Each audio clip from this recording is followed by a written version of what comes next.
Maraming salamat po, Mr. Chair. Total, nandiyan naman po si Commissioner Cordova. Siya nang unahin na muna po natin. Commissioner Cordova, kung nandiyan po kayo. Opo, Your Honor. Magandang hapon ulit. Ito pong provisional authority na ginrant nyo sa Abs-Cbn nung mag-migrate sila from analog to digital. Ito po yung napapaloob sa NTC case number 87-006. Tama po. Tama po, Your Honor. At dito po, nung approve ninyo ito, kagaya ng binabasa ninyo, dalawang ulit nyo nang binasa, Opo. approves the conversion from analog television service to digital terrestrial television broadcasting station of Abs-Cbn Corporation using Channel 43 in Metro Manila, predicated upon its congressional franchise under RA 7966, valid until the effectivity of said franchise. Malinaw po yun, Commissioner. Tama po, Your Honor. Meron po kayong consent ang NTC nung ipagamit ang Channel 43 para sa kapakanan ng Abs-Cbn sa pag-transfer niya from analog to digital. Is that correct? Opo, dahil po kulang po ang... Dahil ang UHF limited sa po Metro ang frequency sa Metro Manila, Kulang kaya po. pinagamit ninyo ang Channel 43 sa Abs-Cbn. Tama po? Opo, with ano po yan, bumayag naman po ang Channel 43. Tama po. Pumayag nga. Ngunit, ang Channel 43 ay isang free-to-air frequency. Tama po? Tama po, free-to-air po yan. Free-to-air frequency. Opo. Ngayon, pagka po ba free-to-air frequency, ito po bang ang provisional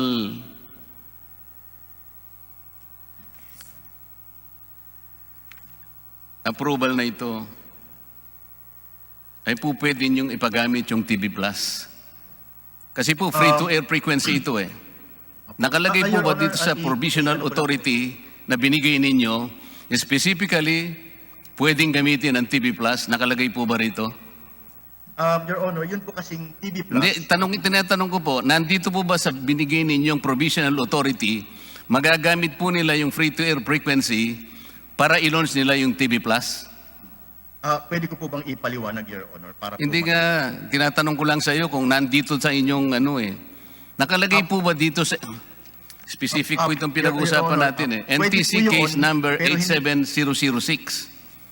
Pwede po yun, Nakalagay pero wala po pong ba rito? pay-per-view. Mr. Chair, pwede po bang tapusin niya ako bago siya sumagot? Sorry. Dito po ba specific na nilagay ninyo na ang Channel 43 being a free-to-air frequency, pwedeng gamitin niya yung TV Plus? Nakalagay po rito? Opo. Ang TV Plus po kasi sa generic name po ng Yes or set-top no box. lang So, po pwede yun eh. Nakalagay Your po ba rito sa inyong provisional authority? Honor. Ano po yan? Bakit hindi Para po po- ninyo masagot kung nakalagay po o hindi? Mamaya na po yung ibang sagot natin. Dyan po ay hindi po nakalagay. Yun. Kung po pwede po sana, kung ano yung tanong lang, yun lang ang sasagutin natin para madali po tayo. Ito pong TV Plus, Commissioner, exclusive po yung mga channels na nakalagay dito. Kung sabihin nila program, content, channels, exclusive po ito sapagkat naka-encrypt. Tama? Encrypted po ito. Yun pong ibang channels ay ini-encrypt po nila. Hindi po iba. Karamihan po nito, naka-encrypt. Tama po? Ang hindi lang encrypted dito, yung channel 2 at saka yung channel 23. But the rest, initially, meron silang 4 na channels, pero encrypted yun. Tama po? Maaari po, Your Honor. Alam po ninyo yun, hindi po maaari. Tama po, hindi. Tama po, tama po.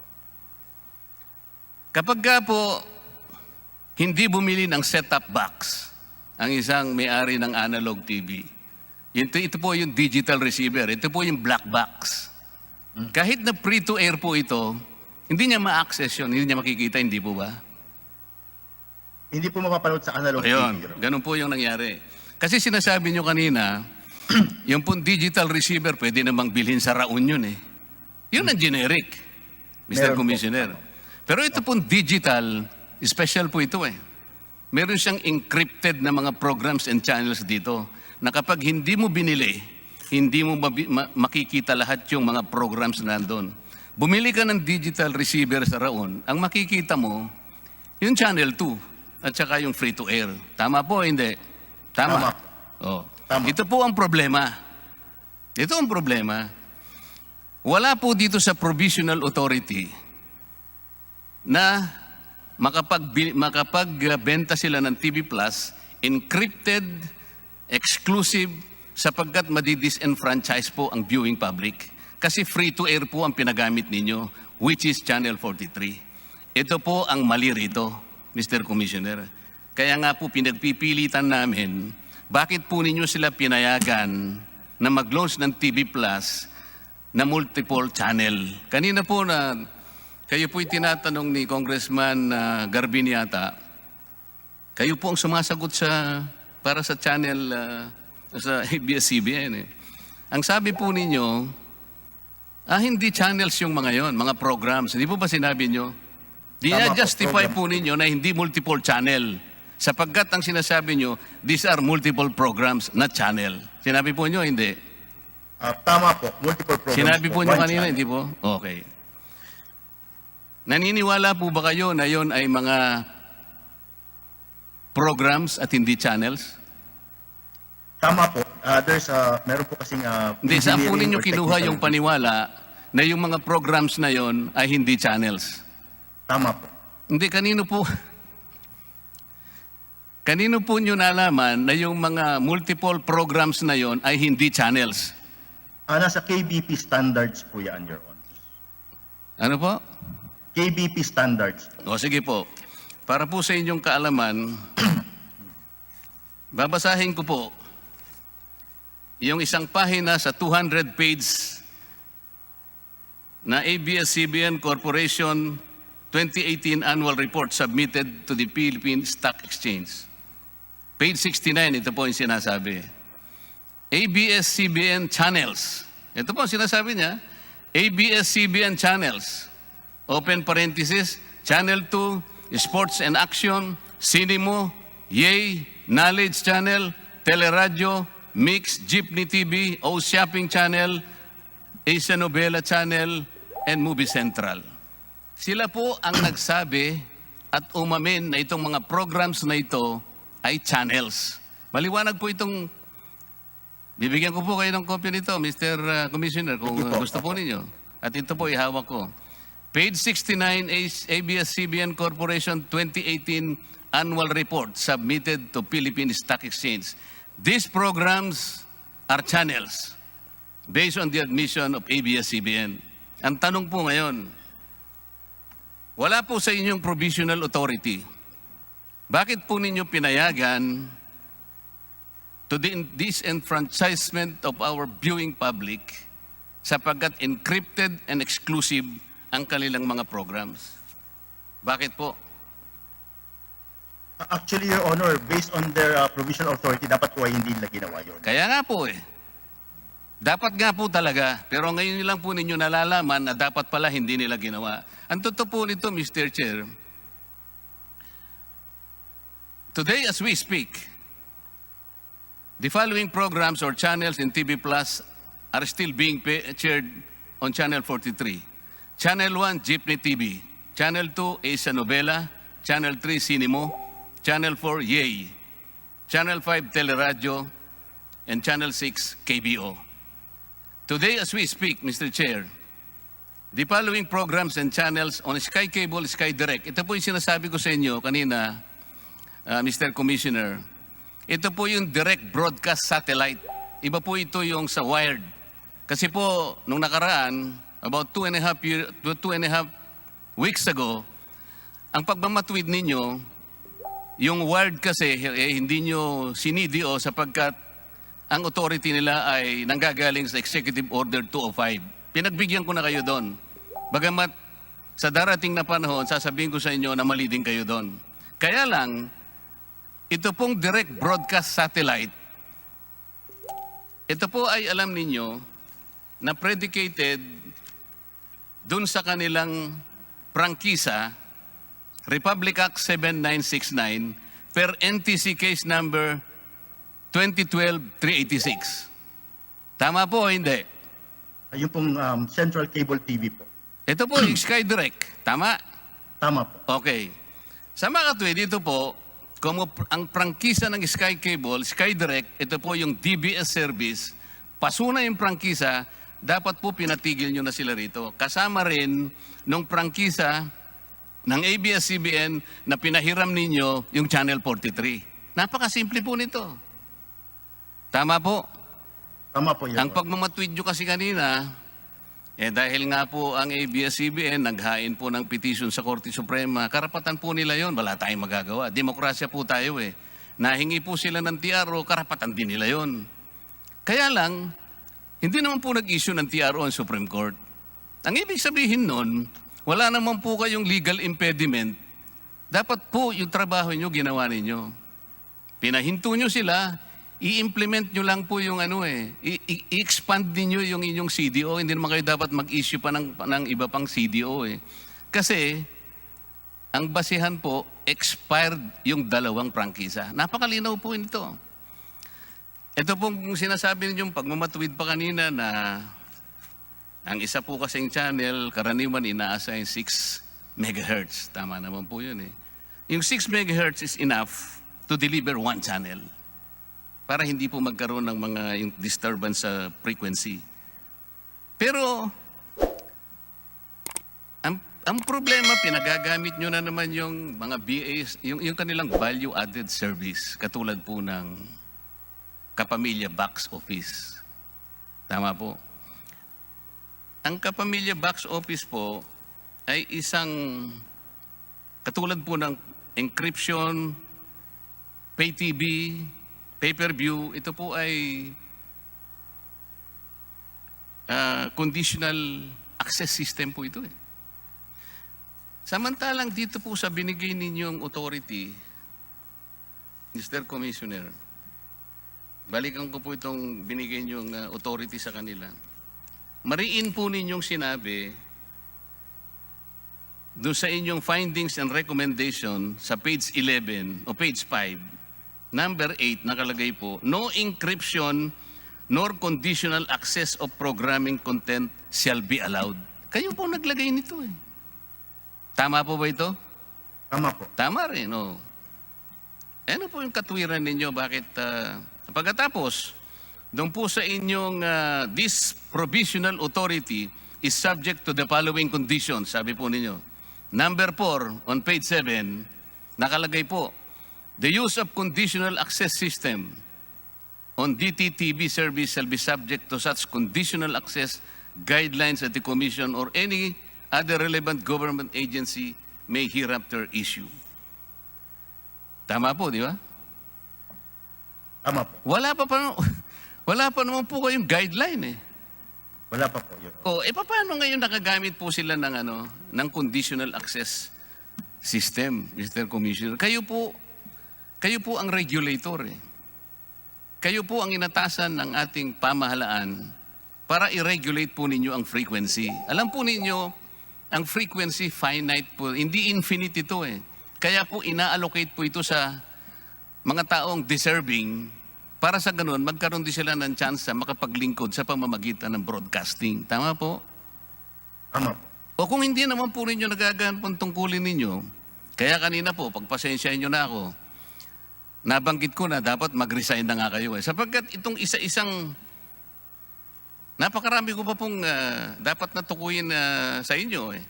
Ang totoo po nito, bago nakapagsimula na mag-migrate ang ABS-CBN from analog to digital, hindi po ba nag-issue kayo ng temporary permit sa kanila? Temporary demonstration permit. Para po ganun, Your Honor. Naalala po ninyo? Hindi ko po naalala ang detalye, Your Honor. Hindi na. Ipaalala ko po sa inyo, Commissioner. Nag-issue po kayo sa kanila ng 2 demonstration permits.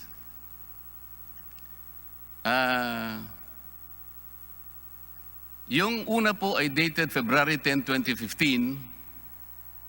Sinundan po naman ng March 30, If 2015. the company has been transferred to ABS-CBN? Merong mga kondisyones po yun. Bago sila makapagpatuloy sa... Ito po'y demonstration lang from analog to digital. Naalala nyo na po? Parang naalala ko na po yun. Siguro po, papagpapahingayin ko.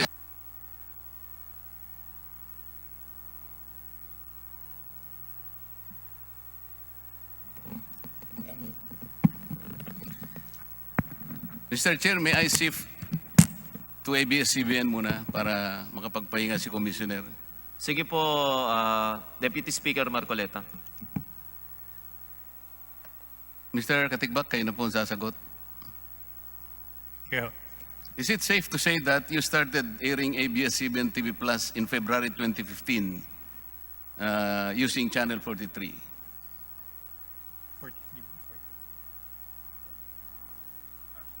Yes po. And you will please admit that until today, until you were threatened to stop, to be realistic, or more than 5 years later, you are still airing ABS-CBN TV Plus. We are carrying some channels po on Channel Okay. 43 on a block time agreement. Initially, ABS-CBN TV Plus had been into 6 multiple channels, namely ABS-CBN Channel 2, ABS-CBN Sports and Action or Channel 23, DCMM Teleradio, Cinemo, Yay, Knowledge. Ito po ay inamin nyo dun sa June 22, 2015 letter ninyo, paragraph 9, kung maalala po ninyo. Will you confirm that? Opo. Okay. And these channels increase in number over time, Mr. Chair. That included Mix, Jeepney TV, O Shopping Channel, Asia Novela, and Movie Central. Opo. Okay. And except for Channel 2, which is now called Kapamilya Channel also, and Channel 23, all these additional 9 channels on TV Plus are exclusive and encrypted. Opo. Pakilakas lang po para Opo. Okay. And because these 9 TV Plus channels are encrypted, I will not be able to access them unless I buy the TV Plus box. Am I correct? Opo. Okay. Sabi nga ninyo kanina na ibenta nyo ng 2,500 initially per black box until na-reduce nyo dahil marami na rin bumibili. Siguro, tama po? Tama po. Yan nga po ay na-advertise nyo sa Lazada, sa O-Shopping, ABS-CBN Store, YouTube, and in your website. Is that correct? Tama po, Your Honor. And you will agree with me, Mr. Katigbak, that in launching ABS-CBN TV Plus using Channel 43 frequency it was by virtue of a temporary permit to demonstrate. We called it demonstration permits as a consequence of a plan to migrate from analog to digital frequency. I am correct. Yes po. These demonstration permits, yung una nga po ay February 10, 2015, yun ay hanggang March 31, 2015. Later on, you were granted another demonstration permit dated March 30, 2015, and the validity date is up to June 30, 2015. I am correct? Yes po, including po the IRR, the Implementing Rules and Regulations. Yes. Para hindi po mabawasan ang aking oras, can you please read section or read number 1, yung condition number 1 under that demonstration permit?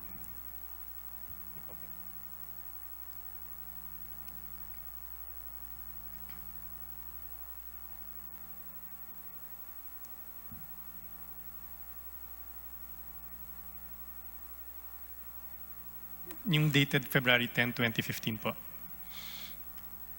Pareho naman kasi yun, siguro yun munang first paragraph, that starts with temporary permit to demonstrate is blah, blah, blah. Temporary permit to demonstrate is hereby granted to ABS-CBN Corporation, Amcara Broadcasting Network, with postal address at ABS-CBN Broadcast Center, Sergeant Esguerra Avenue, Corner Manir, Ignacia Street, Quezon City. Okay, so dito po nakalagay, ang ABS-CBN Corporation at saka Amcara Broadcasting Network, iisang ginamit na postal address. ABS-CBN Broadcast Center, Sergeant Esguerra. Ito po yung dating Bawal Avenue. Tama po? Opo.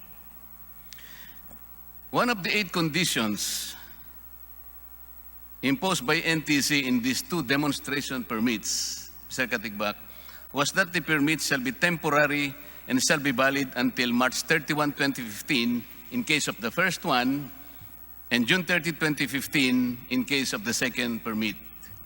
Will you confirm this? Yes, Your Honor. By admitting that until today you are still airing TV Plus, or more than 5 years now, after June 30, 2015, will you now admit that you violated the expiration period set forth in the demonstration permits? I believe we continue to operate on the basis of our provisional authority, Your Honor. Hindi po, itong And the test, IRR. itong test broadcast natin, these demonstration permits had validity dates. Ang sabi po, June 30, 2015 lang. Answer na lang. Okay.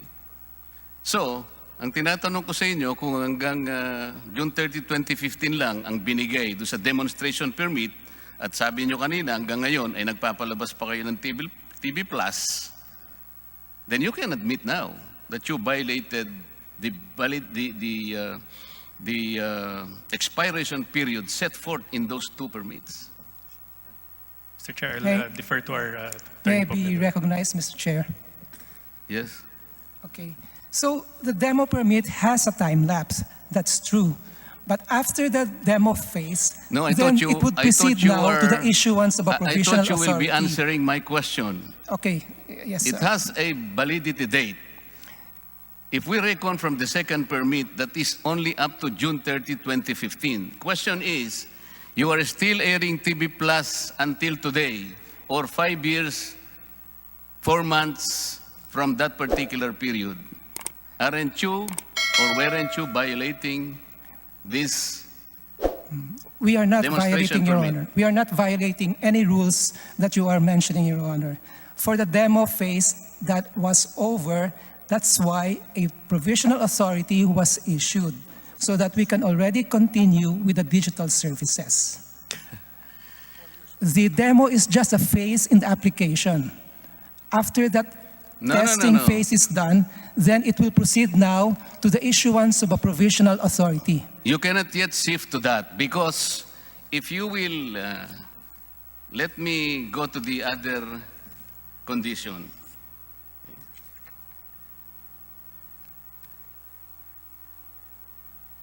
Will you please read condition number 2 under the permit?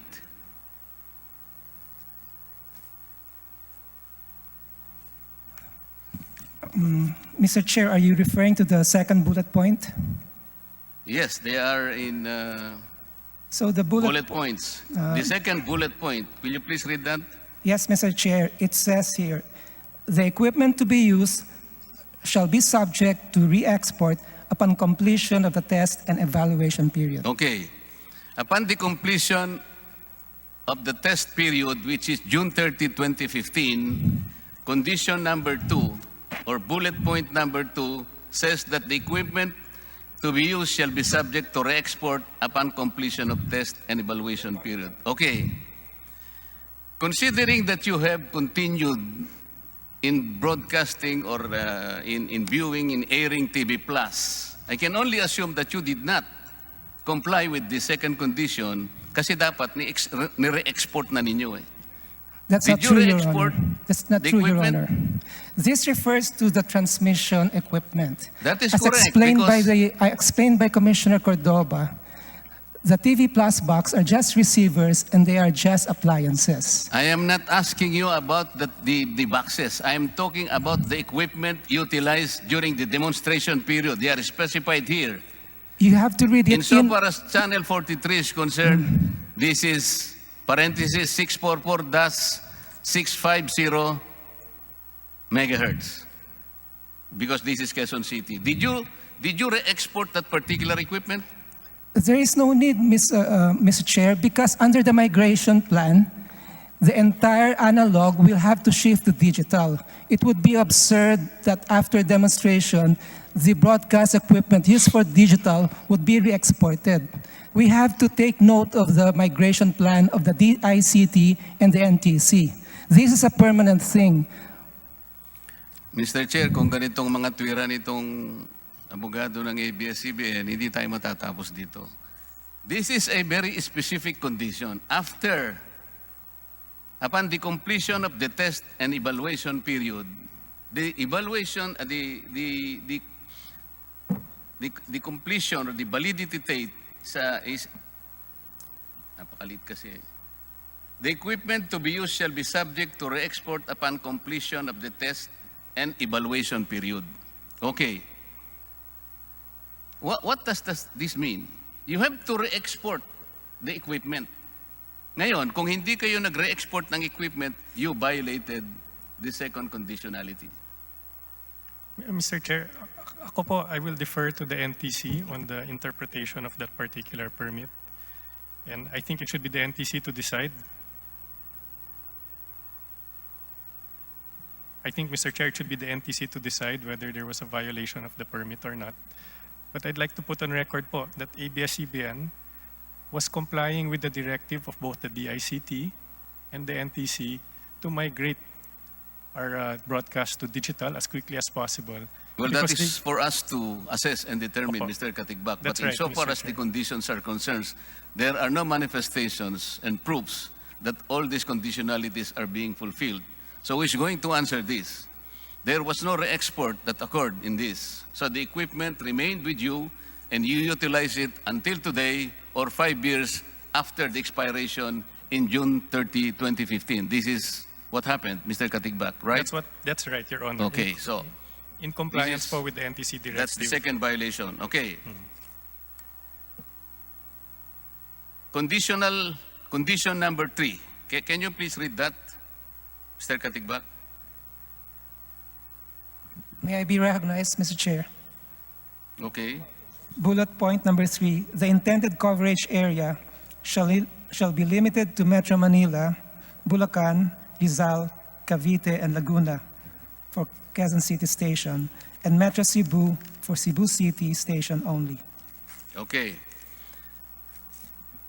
Which means that you are only allowed 6 areas. Is that correct? For the demonstration phase, Mr. Chair. Yes.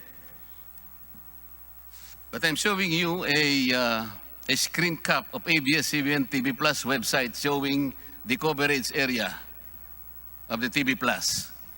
It included the provinces of Pampanga, Nueva Ecija, Tarlac, Pangasinan, Benguet, which means that, again, you violated the areas specified in this condition. I am showing you your own screen cap of ABS-CBN TV. Ito yung map, oh. Okay? Mr. Chair, No. Is this not a violation considering that you included 5 more from the 6 areas that was specified under bullet number 3? bullet number 3 refers to the demonstration permit. Ito nga yung Those areas demonstration. that you mentioned, Mr. Chair, refers to the enhanced services that under the IRR, we are supposed to offer to the public by January 1 of 2015. You cannot isolate the demonstration permit from what actually happened in the launching of TV Plus. These are the areas covered. All in all, 11 rather than 6. But the condition under which you're supposed to operate, 6 lang muna. So the conclusion here is that you violated again condition number 3.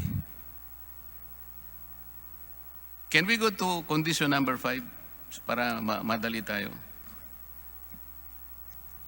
Bullet number 5 reads, frequency assignment for test broadcast shall be temporary. Okay, given the temporary nature of the frequency assignment and given the fact that the temporary permits did not confer you vested rights, may I know why you are still using Channel 43? The More Channel than 5 43 years is after. authorized under the assignment plan of the NTC, and it was reconfirmed in the provisional authority both of ABS-CBN and MCARA. Nag-expire na nga yung franchise mo eh. Hanggang ngayon, hindi ka pa humihinto eh. Channel 43, as already confirmed by the commissioner, was predicated or based under the franchise of ABS-CBN Republic Act 7966. Mr. Chair, I also believe that he clarified it by saying it's on the basis of a block time arrangement. It is independent of the provisional authority. Black time ka ng black time na naman eh. Kanina, kinonfirm na nga ni Commissioner. Paano magiging black time ito? This was the source of your provisional authority. NTC approved the use of Channel 43, and that is with the consent of ABS-CBN para kayo makamigrate from analog to digital. There is no black time here. There is a reference to the block time in the PA of MCARA. Let me read the block time. Sa Amkara ang sinasabi mo, we are talking about the TV Plus and the use of. Kasi nga, hindi pa kayo wala pa kayong naka-assign dati. I don't know because nung magbunutan kayo, I think ABS-CBN got Channel 16. Tama? Yes, Your Honor. Inalis na natin yung mga analog. And then, anong ginagamit ngayon ng ABS-CBN? Is it Channel 43 or Channel 16? Now, at present, we are no longer transmitting on all the frequencies that are stated in the CDO. As for the transmission of the 43, The question that is based on the block time agreement. Ang tinatanong ko sa iyo, having gotten Channel 16 as the assigned number for digital channel of Channel 2 o of ABS-CBN, anong ginagamit ninyo ngayon? Sinuli nyo na ba yung Channel 43 and you shifted to Channel 16? I think there's a misunderstanding about Channel 16. The only reason why we were able to get Channel 16 is because we have to leave from the VHF bandwidth, because the VHF bandwidth cannot accommodate digital technology. So that was part of the migration plan. As for the 3, that's part of the block time agreement, which is an ordinary commercial agreement. It is covered by the Article 32 of the KBP rules. You did not get the question. At present, what is the channel being used by ABS-CBN? Is it still Channel 43 based on the provisional authority, or you already shifted to Channel 16? It's based on a block time agreement using MCARA's own provisional authority. Because ABS-CBN can no longer use its own provisional authority because of the expiration. Teka muna. So anong ginagamit nyo? Channel 43? Channel 43 on the basis of a block time agreement using MCARA's own franchise. Sige nga, pakita mo sa akin yung sinasabi yung block time agreement in this order. NTC case number 87-006.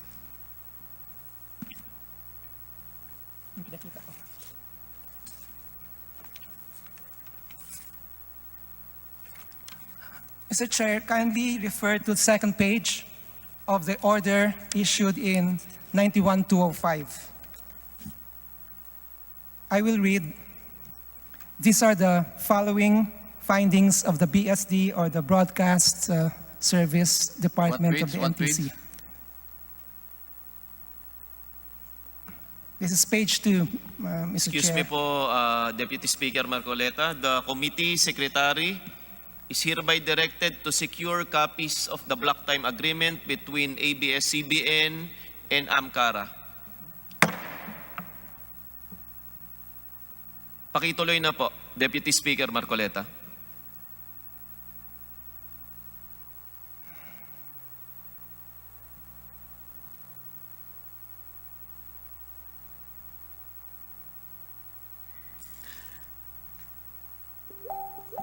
Are you familiar with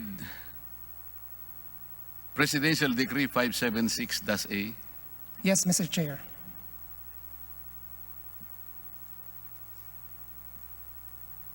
If you're familiar with this particular law, can you tell us what does this law tell you in regard to Section 2?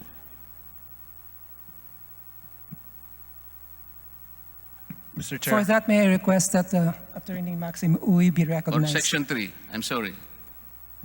Can you please read Section 3 of PD 576-A?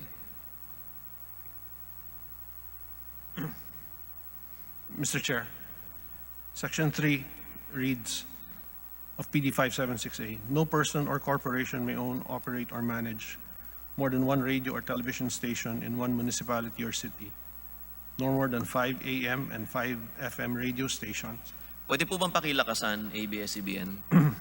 nor more than 5 television channels in the entire country, and no radio or television station shall be utilized by any single interest group to disseminate information or otherwise influence the public or the government to serve or support the ends of such group.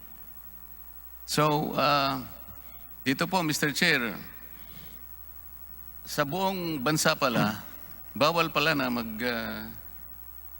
mag-air ka ng more than 5 television channels. Dito pa lang sa binabanggit natin, TV Plus, 11 na po yun. Ito po yung mga batas na nalalabag nila. At sinasabi rito, no person or corporation may own, operate, or manage more than one radio or television station in one municipality. Ito po yung 111 policy. Ang nangyayari po sa TV Plus, hindi na ganun Kagaya po ng tinanong ko kanina kay Commissioner Cordoba, at ngayon ay nalaman niya na nagkamali siya, wala po doon sa kanilang provisional authority na mag-launch sila ng TV Plus na naparami yung mga channels na nung umpisa sinasabi nila ay mga programs, mga contents. Pero naipakita ko naman sa inyo na yung mga programs na yon are considered channels per their report to the Philippine Stock Exchange. Ito po kasi ang nagiging problema natin, pinangangatwiranan pa ninyo kasi kahit na medyo may pagkabaluktot ang pangangatwiran ninyo.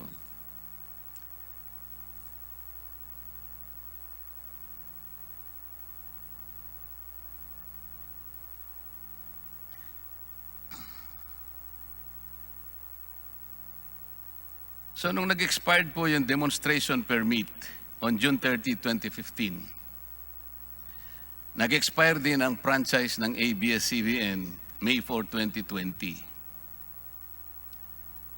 Bakit po nakakapag-eri pa kayo? Na-inspect po ba ng NTC yung transmitter ninyo? Di po ba ito'y subjected na ng CDO, yung transmitter? Paano ko yun nakakapag-transmit through Channel 43? Kung ang Channel 43 is also addressed in ABS-CBN as recorded in demonstration permit, pwede po bang i-conclude na ginagamit pa ninyo yung transmitter nyo sa Bawal Avenue? Hindi na po, Mr. Chair. Saan po nanggagaling ang signal nung Channel 43? May hiwalay na transmitter po yung Channel 43. Saan po ang Channel 43? Saan ang kanyang transmitter? Marami ho yan. Saan po? You have the list. Yeah.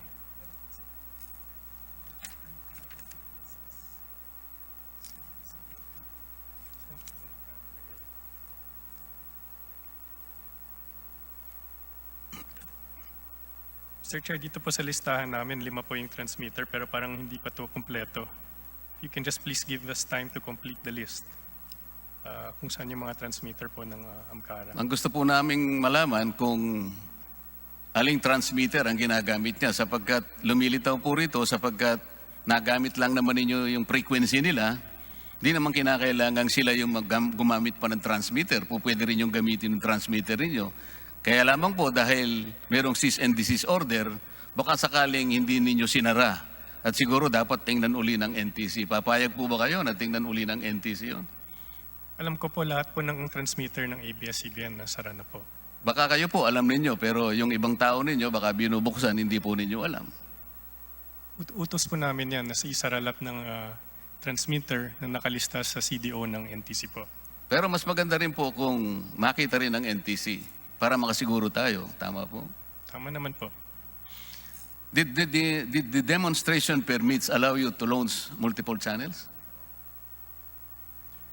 Yung ginagamit po namin is the NTC Memorandum Hindi, Circular. doon muna po tayo sa the demonstration permit kasi hindi pa po ako tapos doon eh.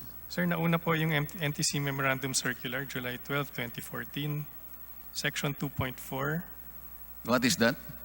The provision of new programs in addition to the analog legacy program is encouraged. Hindi ko po narinig masyado yun. Sa NTC Memorandum Circular po, dated July 12, 2014, Rules and Regulations for the DTT Broadcast Service, Section 2.4, the provision of new programs in addition to the analog legacy program is encouraged. Hindi po yata sinasabi rin yung multiple channels. Sa analog po pinag-uusapan natin. Pero nagta-transfer na po tayo eh. Meron pong transition from analog to digital. Tama po. Wala pong sinasabi dyan na pwede kayong mag-launch ng multiple channels. Sa tinatanong ko po muna, doon sa demonstration permit, hindi rin po kayo binigyan ng permit to launch multiple channels. Tama po? Mr. Chair, 5 taon na po namin binabroadcast yung additional channels na yun. Kung naging Kaya issue nga po yan sa kanina, NTC, sinasabi ko sa inyo, yung violation po nyo is more than 5 years already. kung violation po at hindi naman po ito nakatago, sana sinanction na po kami ng NTC by now. Eh, napapansin po niyo yung sagot ng NTC, hindi nga po niya malaman kung anong gagawin niya eh. Alam po ninyo, Mr. Katigbak, talaga pong ang technology ay mabilis lumago. Kung minsan po ang ating pamahalaan hindi masyadong nakakahabol, huwag naman po nating masyadong bilisan. Kung ang technology nandyan, para bang, sige, wala pa namang mga rules, unahan na natin. Huwag po ganun. Kasi yung prangkisa po ninyo was granted by Congress 25 years ago. I'd like to believe, Mr. Katigbak, that at that time, in 1995, yung KBO concept is still far away in time. Hindi naisip sigurado ng Congress in 1995 na darating tayo sa ganitong panahon na meron na palang ganito. Tama lang naman po na isipin natin na maaaring kumita tayo sa ganito. Pero, nandyan din naman sa prangkisa ninyo, sa Section 3, hindi kayo pwedeng gumamit ng anumang frequency o frequencies, kahit na marami pa yan, nang hindi kayo nabibigyan ng permit ng NTC. Nandun pa rin yun eh. At kung babasahin po nyo yung Section 1 ng inyong prangkisa, nauuna pong nakalagay doon eh. Section 1, subject to the Constitution and the laws and rules and regulations. Palagi pong ganun eh. So wag po nating sasabihin, pwede nating unahan ang technology. Pwede nyo sabihin, oh, I talk to Mr. Technology. But you should also talk to Mr. Constitution. Tama po, Mr. Katigbak? Sir, I don't think we have violated any of the rules and regulations. That's what you think. Maaari pong hindi pa lumalabas ang rules and regulations tulad po ng sinabi ni Commissioner. Yun nga po eh. Pero hindi Binanggit naman ko po ibig kanina, sabihin- kung nakikinig po kayo kanina, binanggit ko kay Commissioner, nandun po sa doon sa inyong provisional authority. At ito nga po ang nakalagay rito eh. The use of conditional access system on DTTV service shall be subject to such conditional access guidelines that the Commission or any other relevant government agency may hereafter issue. Wala pa pong ini-issue eh, Mr. Katigbak eh. Sa huwag niyong uunahan, kaya nagkaka-violate po tayo. May I refer you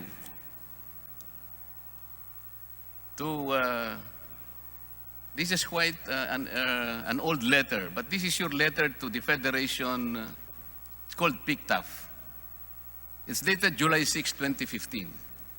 Nung nagkaroon kayo ng problema sa showing ng Pacquiao-Mayweather, sinagot nyo ito eh. First issue, on the showing of the Pacquiao-Mayweather fight as a pay-per-view offering on DTT, despite the NTC letter dated April 29, 2015. Ito po yung sagot ninyo.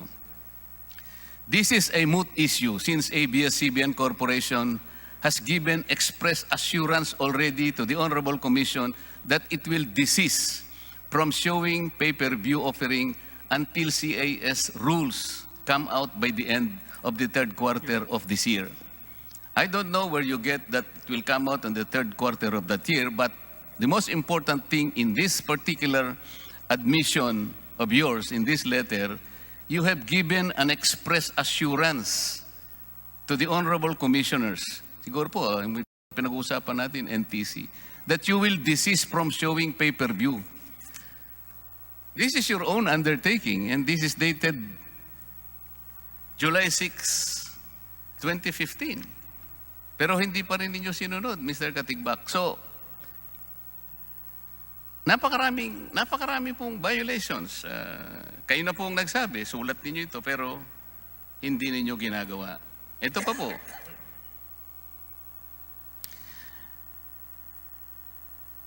The KBO channel is a pay TV. Is that correct?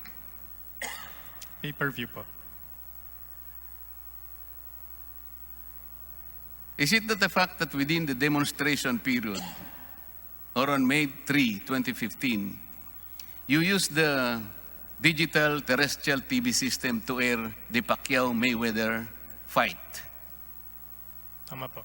Tama. Pakilakas lang po ng konti. Tama po. Is it not the fact that before this mega fight, the NTC wrote to you on April 29, 2015, in reply to your request for an option to watch that fight live through your TV Plus on digital terrestrial TV? Mr. Chair, nag-umpisa po yan on April 1, 2015. Sinulatan po namin ng NTC to inform them that we would be airing the Pacquiao-Mayweather fight. Yung Alam ko sulat po po nila yun. was April 29, requesting us to refrain from offering the service. Tama po yun. At ang sabi po ng NTC, doon sa sulat niya ng April 29, in reply to your request, kung po pwede ngang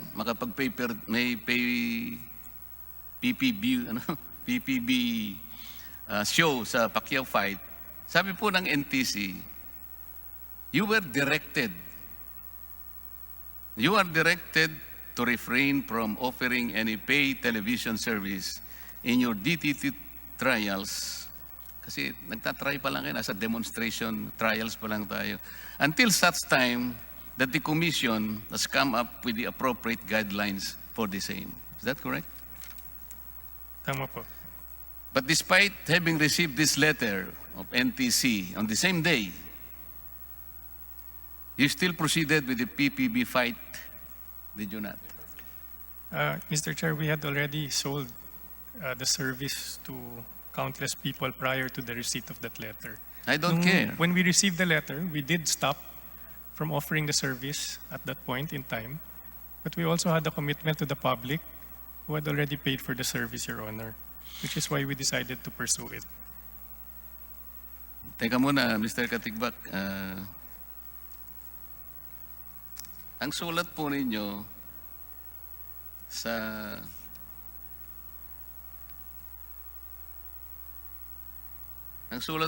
sa NTC is April 1, Opo, 2015. tama po. Wala namang sagot pa sa inyo ang NTC. Sumagot sila April 29. Bakit naman nag-advertise na kayo?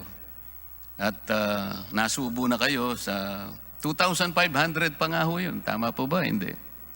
Tama po. Bakit naman nagpakasubo kayo na magbenta kagad nung pay-per-view fight ni Senator Pacquiao? Wala pa naman kayong natatanggap, nakasiguruhan na kayo papayagan ng NTC. Pagkatapos ngayon, ikakatwiran nyo. Nasubo na kami. Tama po bang katwiran, Mr. Katigbak? Mr. Chair, ang inisip namin at the time was this is something that would be important to the public. Tama po yun eh. Lahat po tayo nag-iisip na makakatulong sa ating bansa, So sa tanggap ating naman, mga kababayan, mapapasaya natin. Sino naman ang ayaw makita talaga live ang labanan ng Mayweather at saka... Pero kahit gaano po kaganda yun, kahit gaano ka-noble ang ating layunin, Mr. Katigbak, nananatili pa rin tayong napasasakop sa mga batas na umiiral. Sumulat kayo ng April 1. Wala po kayong natatanggap.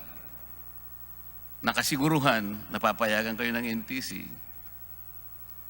Sana naman hindi kayo nagpakadalos-dalos. Kasi po pwede nang sabihin na, teka muna, baka mamaya may benta pag hindi naman tayo payagan. Kawawa naman ang magsibili.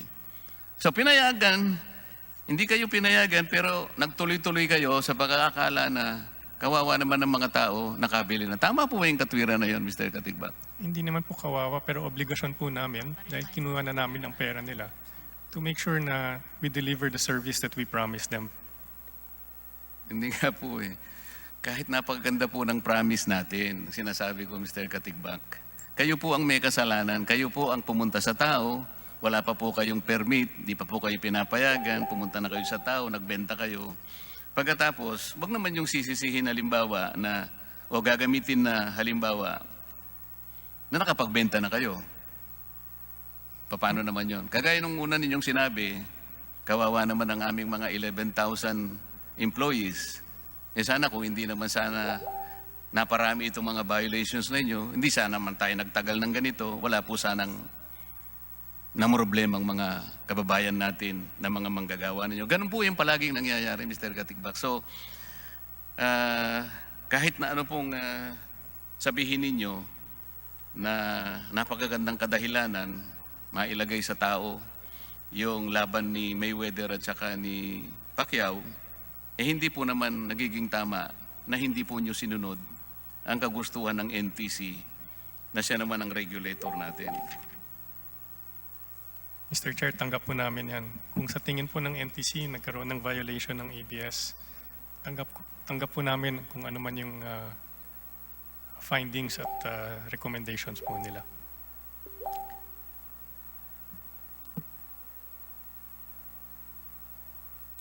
Kasi po para sa akin, you were so bold in defying the NTC. Were you above the law? Mr. Katigbak? We are not above the law, Mr. Chair.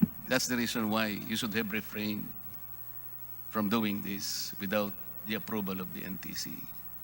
Were you allowed by NTC to make money during the test period? I don't think we were prohibited also, Mr. Chair.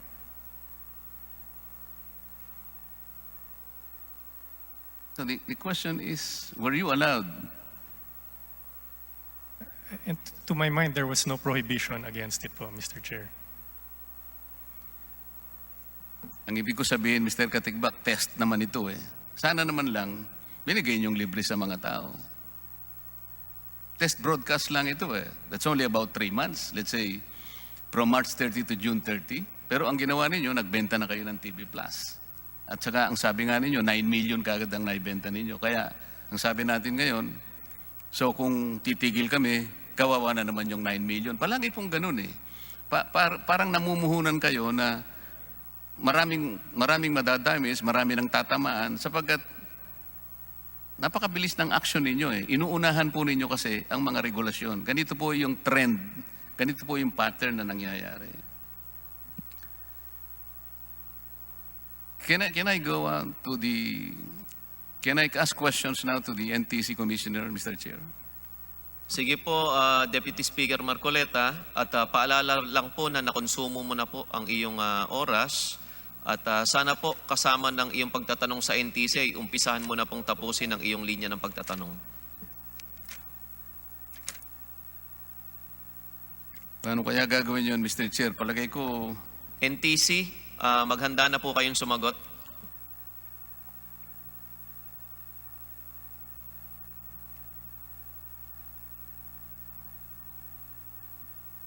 NTC, Commissioner Cordova.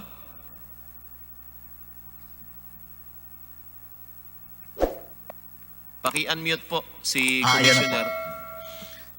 Commissioner Ayan na po yun. Cordova, nung tinatanong ko po ang mga opisyalis ng ABS-CBN, nakikinig po ba kayo sa tanong at saka yung mga sagot nila?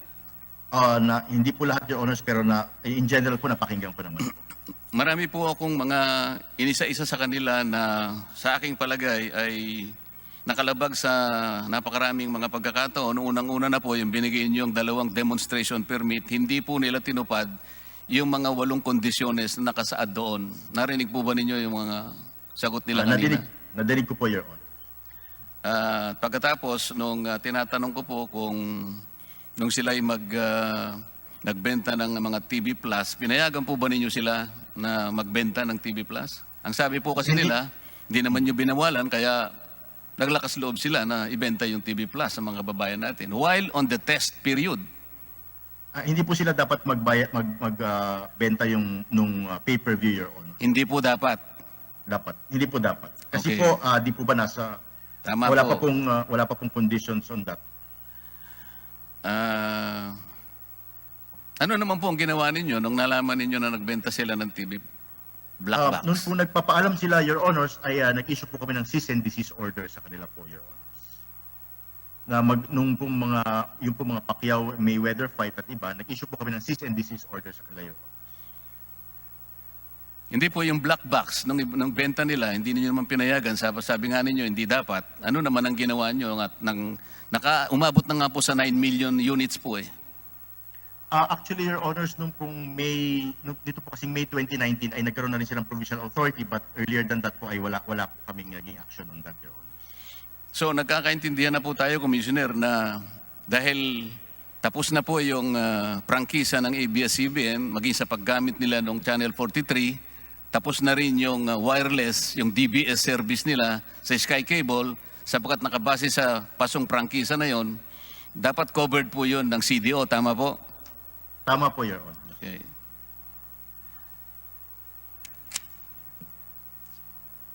Magkano po ba kanina po tinatanong hindi ko po alam kung si Kong Boying o si Kong Mike, sa dami po ng violations na to, meron po kayong sinasabing 200 pesos na violation? Ano po ba yun? Penalty? Based on the Public Service Act po, ang penalty po is 200 pesos per violation po, Your Honor. Specifically, you are basing it from Section 21 of the Public Service Act. I think so, Your Honor. Okay. Hindi, 21 po yun, Section 21. Siguruhin po ninyo yun. Ang nakalagay po ron, 200 pesos per day, per violation. Kung halimbawa po, itong pagkakagamit ng multiple channel, sabi ko nga sa inyo kanina at inamin na ninyo, mali yun. 11 channels po, pinalabas sa TV Plus per day. On the basis of 200 pesos. So the 200 pesos times 11 times 365 times 5 years. Magkano po yun, Commissioner Cordoba? I have to compute, Your Honors. I-check ko po, babalikan ko po kayo.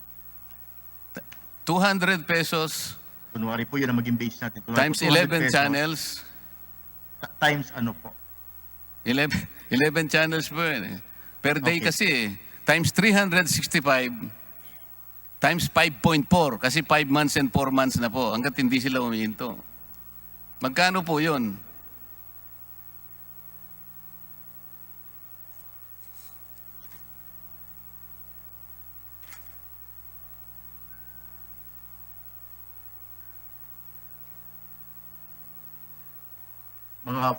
Kung yan po ang maging basihan natin, mga 4.4 million, Your Honors.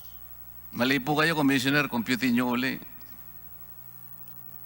200 po by 11 times 365 times 5.4 times 5.4 po ba? Eh yung black box po. Di po ba violation yun? Yung nagbenta sila, sabi ninyo walang hindi dapat? 9 million po yun eh. Ay kailangan po i-check natin kung kailan po nabili yung black box. Magiging factual ano po yun bawat isa. Tama po, pero nagsimula nga po sila alam po nyo yung date kung kailan nagsimula ito eh. Staggered basis hanggang dumating ngayon, mga 9 million. Palagay na lang po natin, computing natin sa 5 million per day. 365 times 200 times 5.4.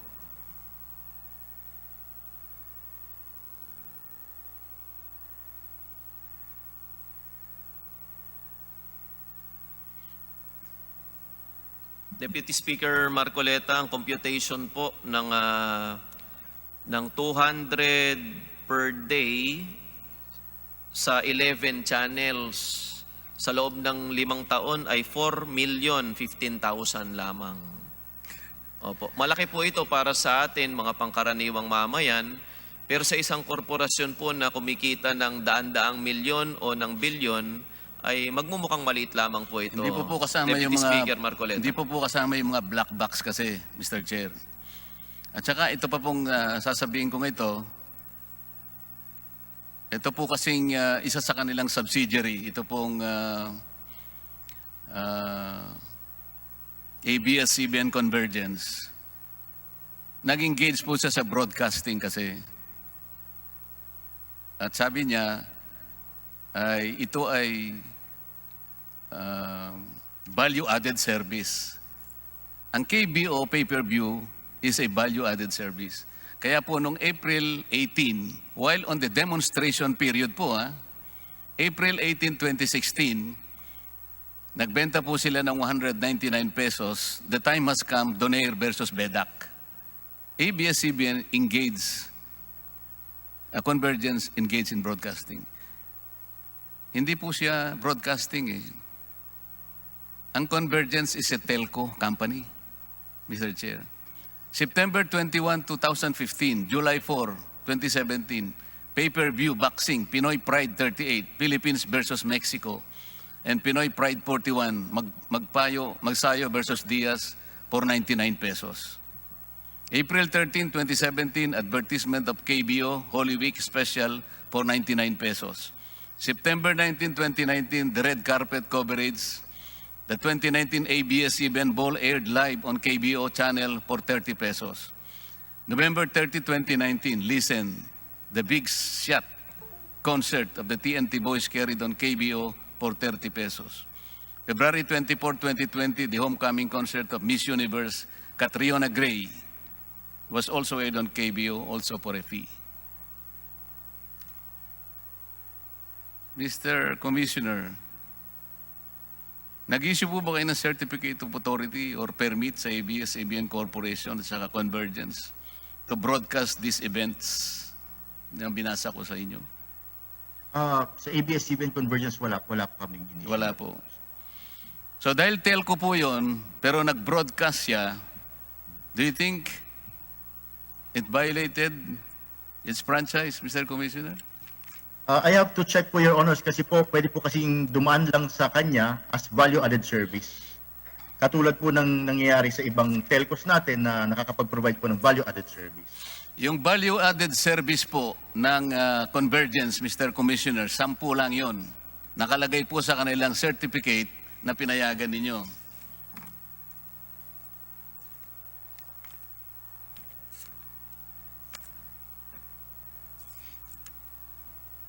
Dalawa po yung certificate of registration na in-issue nyo sa kanila. Isa po ay valid until January 15, 2018. Meron kayo pang January 15 to 2023. Ito pong 10 value-added services: music, infotext, social networking, messaging, video streaming, games, image, location-based, IP multicast, electronic payment service. Alin po sa 7 binanggit ko sa inyo ang po pwedeng gamitin ng telco through internet? Mukhang maaari pong video streaming, Your Honors. Alin pa po? Dalawa ito. Video streaming po. Meron pa pong isa. Yung IP multicast at saka yung video streaming po pwedeng gamitin ng telco, tama po? Pwede po. Pero sa internet lang yon. Sa internet po. Pero ang ginawa po niya, nag-broadcast siya. Kaya ang tinatanong ko sa inyo, itong mga binanggit kong mga events, bin-broadcast niya po, hindi po ginamit ang internet. So dapat po alam ninyo, violation ito. Kayo po ang nagbabantay eh. Kayo po ang nangyayari I have to check, Your Honors, kasi po kasi paano po sila magbo-broadcast sa telco po kung hindi through internet, Your Honors?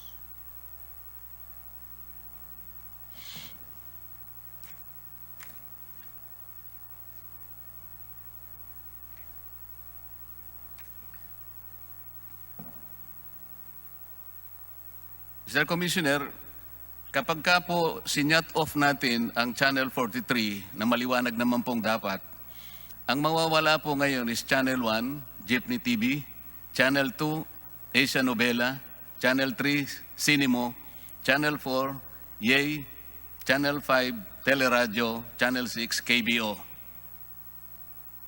Tama po. I think so, Your Honor. Tama po.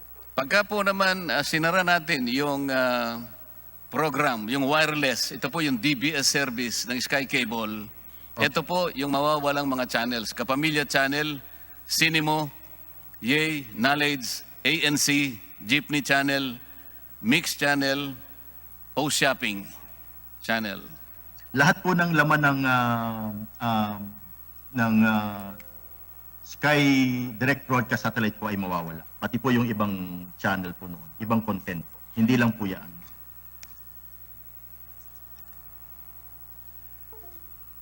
So ngayon po, na na-validate natin ang napakaraming mga...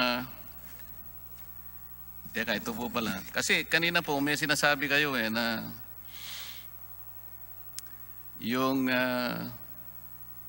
TV Plus ay walang iniwan sa isang digital receiver na pwedeng bilhin sa raon, di ba? Opo. Ang pagkakaiba lang po kasi yung TV Plus,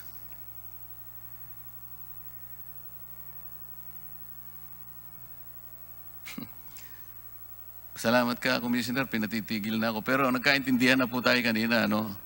Maliwanag po na covered ng CDO po yung dalawang platforms na binanggit natin kanina.